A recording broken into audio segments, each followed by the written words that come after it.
Yo, fine scouts and intrepid internet travelers, welcome to my channel. I'm Josh, your Binge Buffoon, if you will have me. Today, I'm going to be starting the second season of House of the Dragon, or as I guess it's being referred to online, Hot D?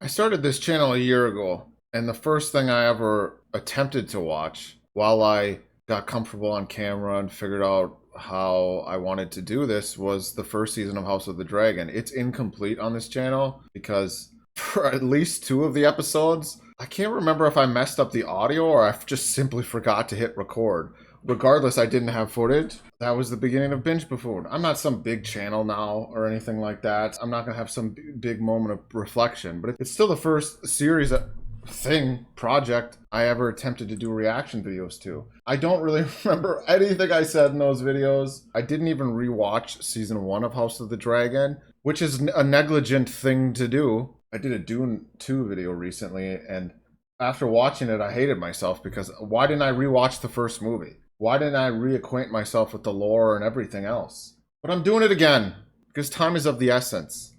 To recap my feelings about season 1 of House of the Dragon, I, like so many others, in the wake of Game of Thrones as whatever that was as a final season, House of the Dragon was more than a pleasant surprise. Personally, I feel like House of the Dragon season 1, the quality of it, not only from a direction and cinematography standpoint, because to be fair, the final season or seasons of Game of Thrones were beautifully shot, but from a writing standpoint, House of the Dragon was incredible.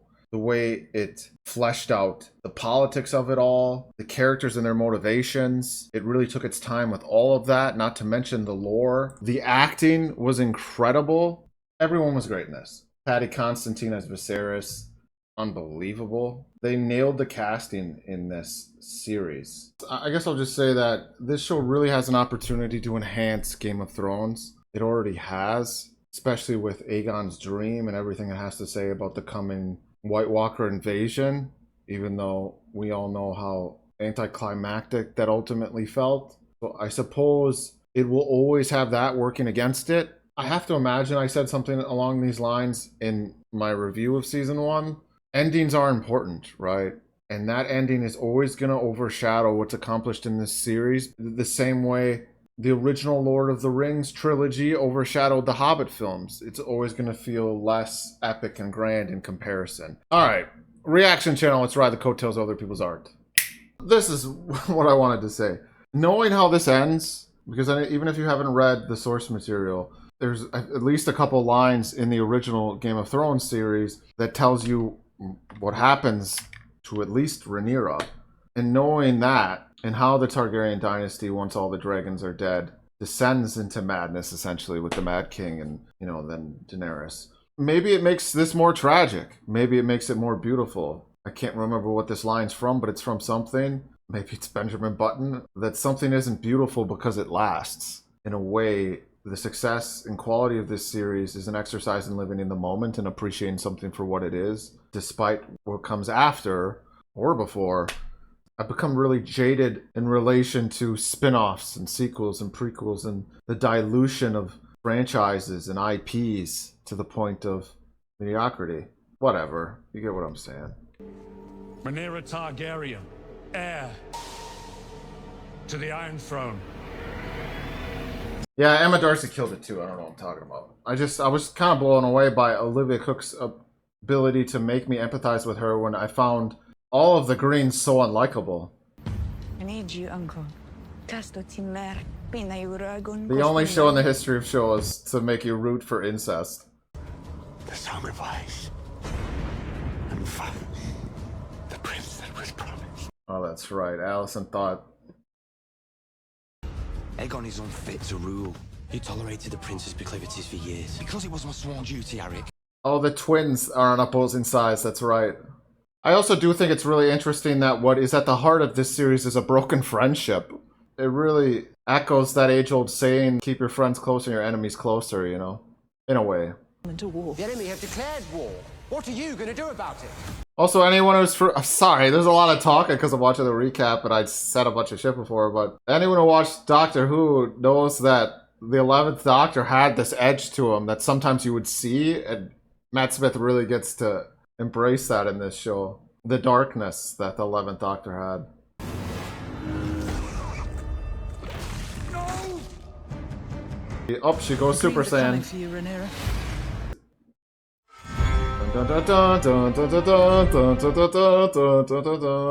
It's really smart too that they didn't change the intro music or the opening credits music. But this intro cinematic is new, obviously. A graphic.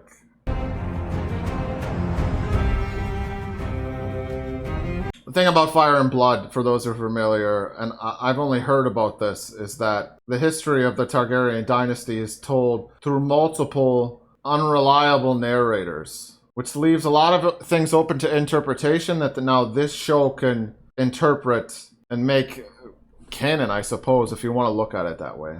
Like, did Aemon kill Luke intentionally? He didn't. His dragon got the best of him. Or the moment got away from him because his dragon was hyped up. Which I think is true to life, and that a lot of terrible things are the result of a mistake. Created by Ryan Condal and George R. R. Martin. That's right, they wrote this together.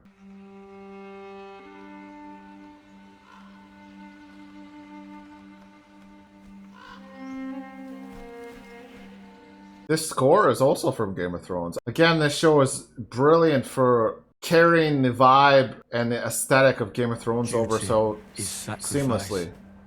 It eclipses all things, even blood. All men of honor must pay its price. Oh, because we're in Winterfell. And this is a Stark track. Duh.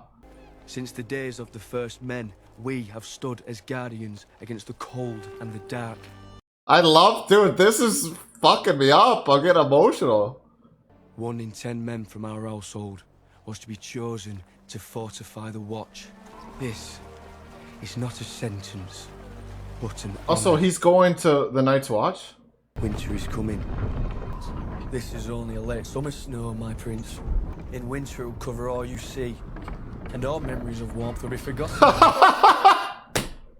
I love it. Winter is coming. Just tell people that in 1,000 different ways. The realm will soon tear itself apart. Yeah. Starks do not forget their oaths, my prince. That my gaze is forever torn between north and south. This is making me wet, dude. Hanging out in this part of the world. I'm sweating, I mean, but also aroused, yeah.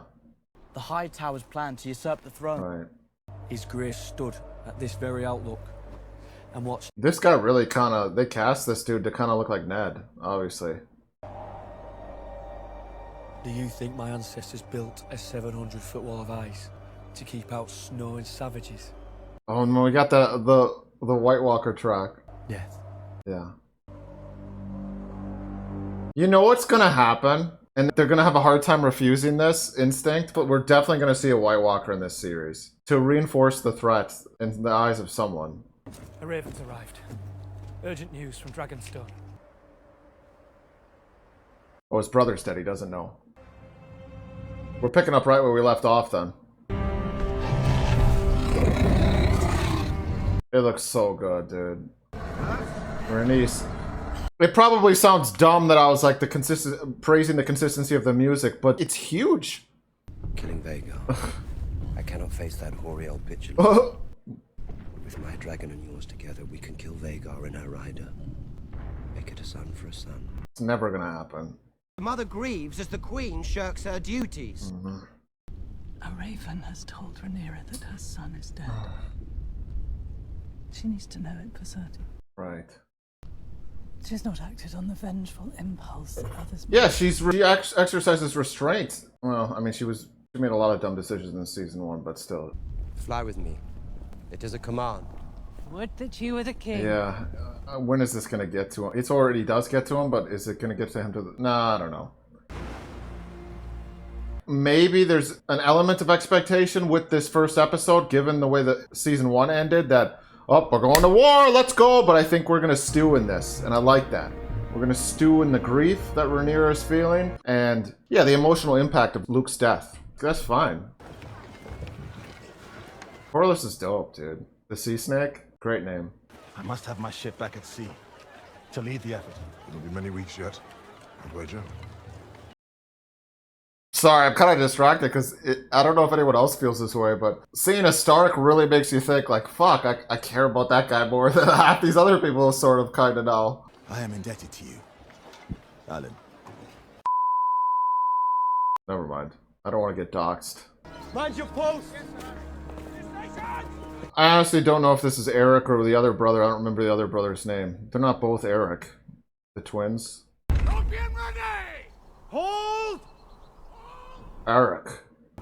Stand down! Whoa.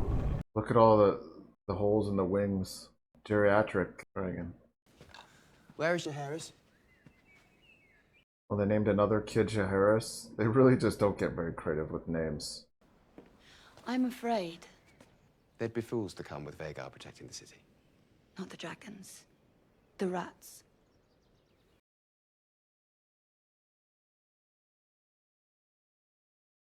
The Queen is an enduring mystery.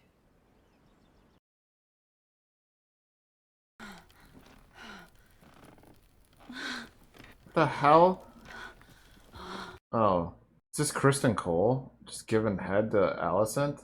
Also, while this is happening, not that I just want to say it's interesting how Daemon referred to Vhagar's rider, which is Aemond, obviously. He didn't want to name Aemond because he didn't want to give him that sort of acknowledgement. We were expected at the small council, Your Grace. Were they doing it last season? Maybe not. Maybe not. I don't know. It makes sense that they would, though. Also, the fact that he was eating her out, and, you know, how it wasn't mutual. He did all the work. It's clever that it was that. It's a reflection of the power dynamic.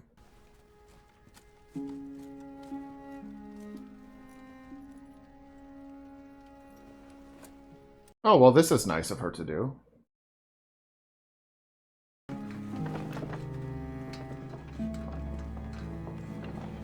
I gotta say again, this show looks fucking fantastic.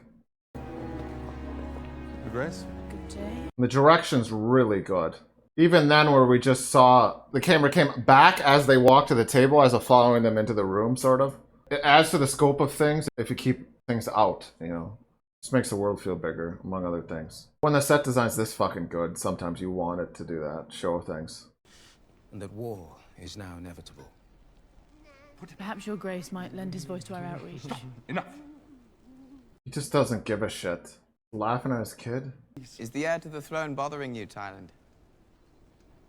Oh, he's getting really hyped about his position. I think he wants a ride. Your grace. A ride? A pony ride. Wouldn't that be fun, Jaehaerys? Should the Master of Coin be your royal steed? Your grace. There are important matters to discuss, despite Sir Tyland's interruptions. Gonna turn into a Cersei and Joffrey dynamic between Alicent and Aegon, but Alicent's more likable, obviously. That's what was brilliant about that relationship, is we hated Cersei, but sometimes Cersei would have to reel Joffrey in and be like, what are you doing, you demon child? We do have need for a new master of ships. We could offer the title to the young lord. There he is, legend! Errors were made in the hours following King Viserys' death. We mustn't compound them. Yeah. Stew in it. Stew in it. Grace, we must now favor patience Right. and restraint. This is smart. Not only for them, but for the episode. Don't blow your load right away. Tomorrow, Your Grace. Oh, here he is. Tomorrow, Lord Laris. I had come earlier to have a word before the small council convened, but your handmaiden said that you were... Oh, God. Does he love her, or just her feet? What is it you wish to discuss? I am satisfied I have exposed all who betrayed our trust. They no longer breathe our air. It's interesting that Alicent actually trusts Larys, though, because he's very self-serving, so she has to keep an eye on him. I'm sure she does. She knows. She's not an idiot. Give me that. Dude, Olivia Cook is so good in this role. It's absurd. Just leave me.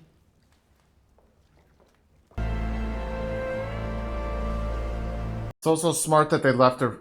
you see how her face is kind of dirty? Like she hasn't bathed in days? Or a while since she found out? Dragon!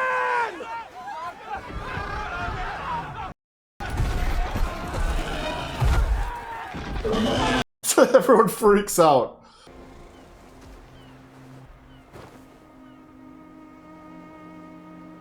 Yeah, she had to see this.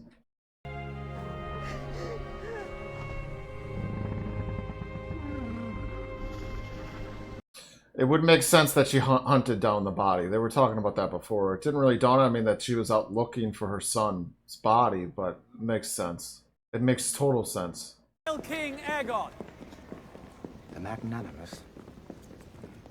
He's really become emboldened by his position, and this is what happens when weaklings get power. They think all of a sudden, oh, I'm not what I thought I was. I'm actually dope. No, you're not. You're still the same guy. Relax. Still just jerking off all the time, and how might your king be of service? 'Tis my flock. it's always a shepherd. It's always a shepherd that comes to the king.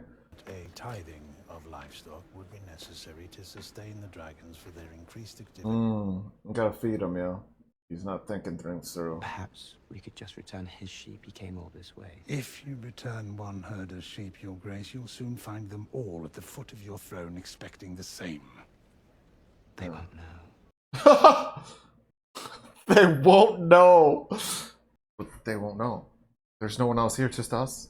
You guys can keep a secret, right? You guys can keep a secret. Drinks for all around. I have decided that I cannot restore your sheep. This is a terrible look, too, because he just had to take back what he said because his hand's advice. It makes it seem like Otto's in charge, and Otto is kind of in charge. Threatening. That treasonous blockade won't last long. I plan to send Vhagar to burn it to ash. You don't, though. Vhagar has to stay here for now. He's just talking bullshit. Iron costs have grown. You shall be paid, and paid well. Otto's like, damn, dude.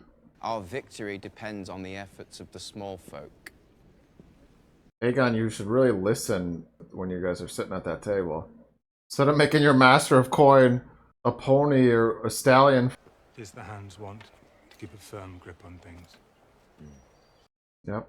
You controlled your father the same way. Uh-oh. Reputation as being pliable. I am aware. See how I said Alicent needs to watch Larys? He's already trying to drive a wedge between Aegon and Otto. He's like Littlefinger. Otto Hightower was your father's hand. Oh, he wants to be hand. Larys. Maybe that's what Alicent wants. I actually don't know. I know she's had her issues with Otto. Daughter. I find myself wondering, do we pursue the same end? Right. I should tell you mine. It's victory. And how would you define victory? Rhaenyra bending the knee, and Aegon sitting the Iron Throne in peace, as Viserys wished. It's so annoying. I think I said this last season. I get so annoyed by miscommunication and misunderstandings, and that's literally what happened when Viserys died. Aemond is angry. What he did, however vicious. The caprice of youth. You think it'll go away? But if you undermine my voice, both those boys will grow deaf to it. But you must accept that the path to victory now is one of violence. But that does not mean it must be wanton. Yeah. You gotta be tactful. That's sort of the theme of this episode, is restraint.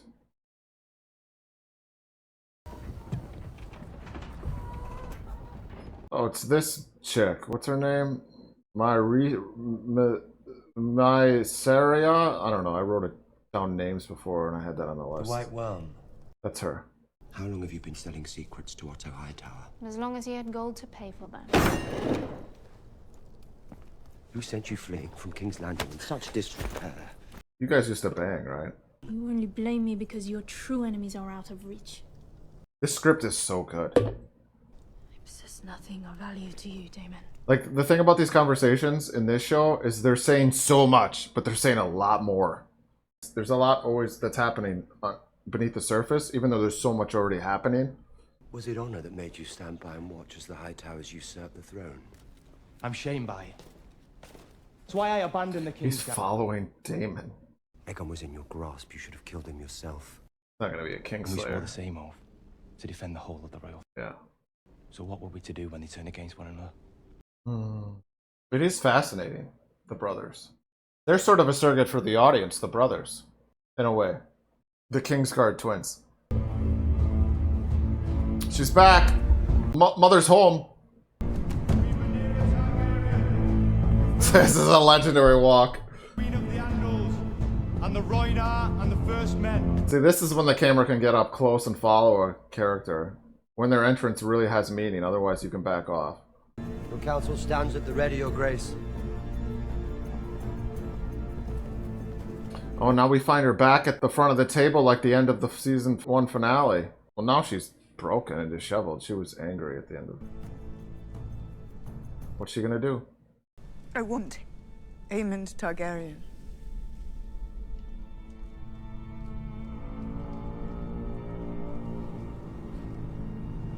Wow. Wow. Wow. He likes that decision. That was acted really well. She was still sort of torn, but not... I get how they needed that final shot in season 1, but the determination and menace in her face, all of this does sort of undercut that. Because in that moment at the end of season 1, she was like, all right, let's go. But I get that that final shot was sort of foreshadowing everything that was about to come. It's less about it feeling consistent. Because if we're going off of this at the end of season 1, realistically, she should have been like, what? I need to know if this is true, and then ran off. Not turned around with menace in her face, because that signaled that she already believed it and was ready to act. And a lot of this feels like a course correction now. They're like, well, we can't realistically just have her do that right away. We needed to see her broken. Lord Kragan Stark has promised 2,000 men. Oh, man. I love this kid.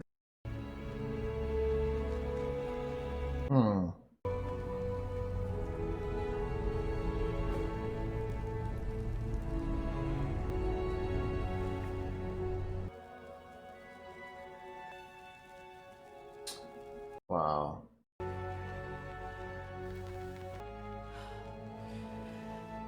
Lucerys Valorian. Wow.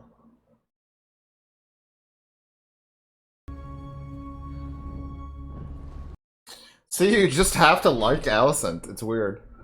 It's so well done. The White Worm said you're one of Aegon's rat catchers. How deep your debts? He loves going around in the city with his hood up. He loves this shit. I would too, honestly, if I was president. Imagine me and Buffoon as president, but I would totally just put on a baseball cap and walk around places. Like, you fuckers don't even know. You have no idea. I could put you all in prison. Or I could pardon you. Find and slay the Prince Aemond Targaryen. He has silver hair and one eye. Should be easy enough to... What are you gonna do? Kill him like Assassin's Creed? Stealth style? What if we can't find him?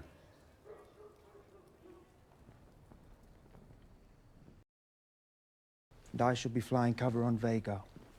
No castle would dare to raise Rhaenyra's banner against us. I remember now Kristen Cole trained Aemond. My brother is hostage to my grandsire and mother, and they tell him that a war of dragons can yet be avoided. No, they don't. That's not what they're saying. And Alicent is simply... You're referring to your mom as Alicent now? That's what she called you. They're just gaslighting each other. They're discrediting one another. A gentle heart. True. And Rhaenyra is a cunning spider. Long ago, she drew Alicent into her world. Intoxicated her. I think they're very similar. That's why they were besties. Both of those statements, like what you said about Rhaenyra, applies to Alicent as well. Like Kristen Cole just hates Rhaenyra. It doesn't matter.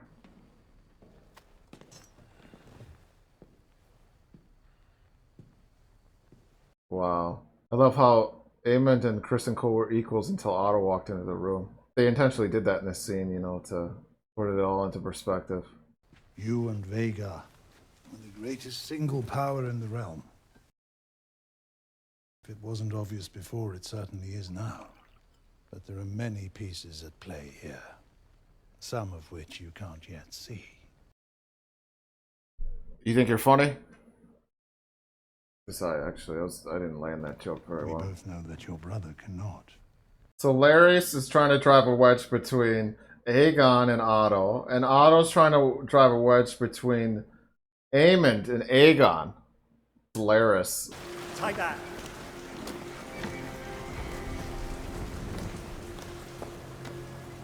Bring the dog. The rats, like his sister wife was talking about. I need to be a symbol for the small folk as well as the nobility. Is he drunk? My nephew's already taken. It's a king. Strong jokes. My mother and grandsire. Look at him just wasted on the Iron Throne with his buddies. It really takes the glamour away from it all. The dignity. That would charm the small folk. The small folk are literally seeing him now like this. And look, and it just showed the statue of Viserys because they're like, look, we've gone from this to this. Exactly.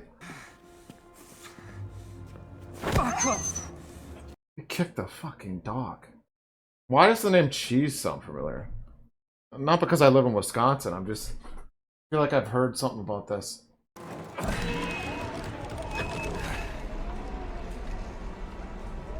I mean, they're not going to be successful. No one's here. Oh, dude. Aemon's totally going to kill these guys.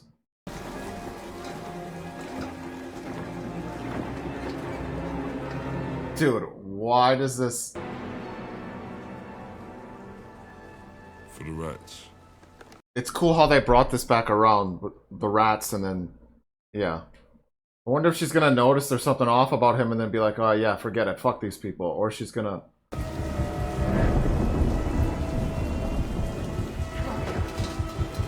This has no right being this intense, this entire sequence. But it is. Stay still. Who the fuck is she? She's the queen? A son for a son, he said. Yeah, don't kill the queen. A fucking son to you. Over there.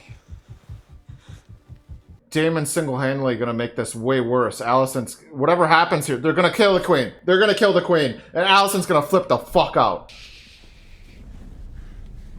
Don't... No, what? Which one's a boy? Dude. Dude. Dude. The mother knows. They're not gonna kill Aemon, they're gonna kill one of these kids. Which? I have a necklace. It's of great value. Dude, this is so fucked up.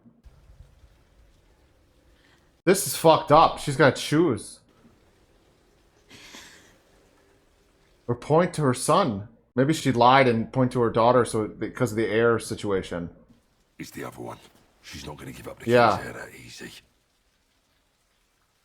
They're gonna kill them all. She's telling true. Hold him down.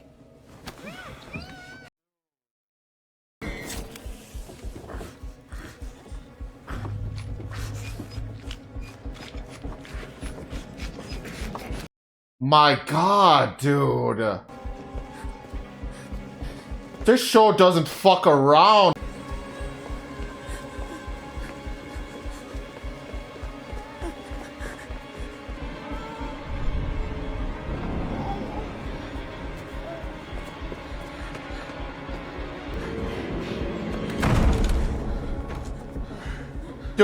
Dude.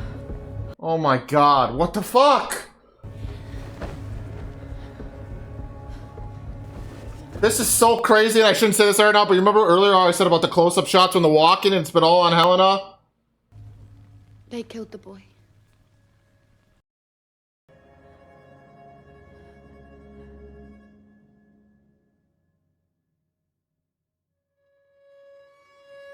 And then it ends on Alicent's face.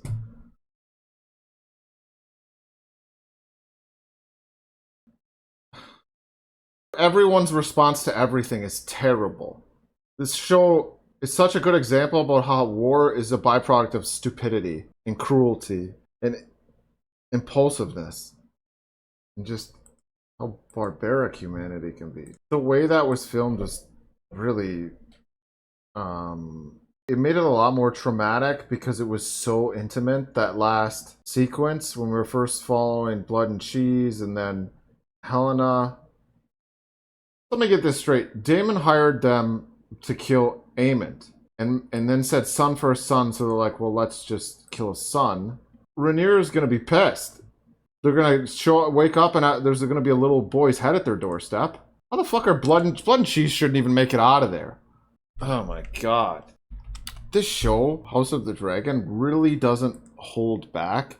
Again, I haven't read the source material, but I know that a lot of fucked up things happen. This show really doesn't sugarcoat it. It doesn't say maybe we shouldn't adapt that as gruesomely, or maybe we should soften some of this. There's an article I just found on Deadline that says how House of the Dragon Blood and Cheese Murder differs from the book. I'm just curious. I really liked how the episode book ended like that, with Helena saying she was afraid of... Oh, fuck me! Fuck me. She is clairvoyant, I just remembered. She would be afraid of the rats. Sorry, I completely forgot about the fact that she could see the future. The whole episode was sort of structured around that. We don't actually know if Daemon... Because it did cut away. It cut away before we found out if Daemon...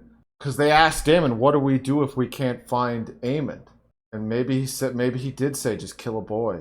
Yeah, oh, and the source material, it's left up to interpretation. It does sort of allow us to like Daemon more and just say, he never would say that. But that was such a visceral sequence, dude.